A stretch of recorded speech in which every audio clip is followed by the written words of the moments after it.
Hello, my name's Glenda Cooper. I'm a writer and a journalist, and I came on the Box to Believe retreat because I think my experience is pretty typical of a lot of people. I'm a busy mum of two, juggling work and home, and I was beginning to feel pretty overwhelmed about everything I had to do and work out what it was that I wanted to do in the future going forward. And also, I guess, a bit the fun had gone out of life. Because there never seemed to be time to stop and think about what it was I was doing or why I was doing it.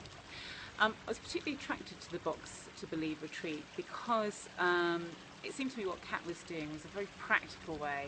I've been a journalist for a long time, so I'm not the most touchy-feely of people. And so this idea of using boxing as a metaphor for transformation coaching was something that I found really attractive, because it just kind of made sense when Kat is talking about having people in your corner, meaning people that you support you, or getting your defences in place. And so I really liked that kind of practical application of how to think about your life. Kat's very good because she doesn't tell you what to do. It's up to you to work out what you want. She asks you the questions, and the group work means that actually there's a very supportive women-only atmosphere that means we learn a lot from each other. And it's also a lot of fun because we're here in Thailand. It's not work all the time, and Kat has designed the retreat so that it's somewhere where you've kind of got a bit of headspace away from day-to-day life.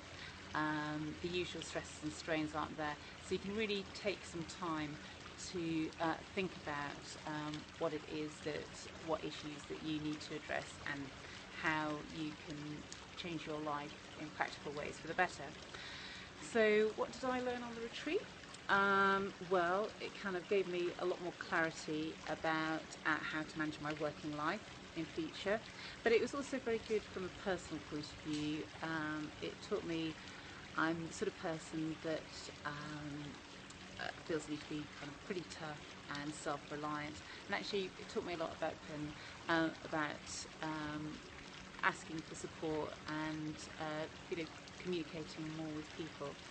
So there was a kind of a real dual thing for me there, and it's also set me up with some really practical things to do when I get back, because obviously it's easy to be very positive about change and stuff like that when you're here in a wonderful bit of paradise, sort of sunny beach in Thailand, but when you're back to dark and rainy Britain, it can seem slightly more difficult. So what I really liked about it as well was that it wasn't just about the 10 days here, it was about thinking about how we were going to make those changes on our lives when we got home. So who would I recommend it to? I'd recommend it to women like myself who feel that they're just slightly overwhelmed at the moment and trying to keep their head above water and juggle working life and family, and people who kind of feel that they have a passion that they want to follow, but don't know quite about how to go about it. It's for people who are willing to take part, because as I say, Kat isn't going to tell you what to do. You have to think about it yourself, and that's what the most important thing is. She's kind of asking you the questions so that you can come up with the answers that you need.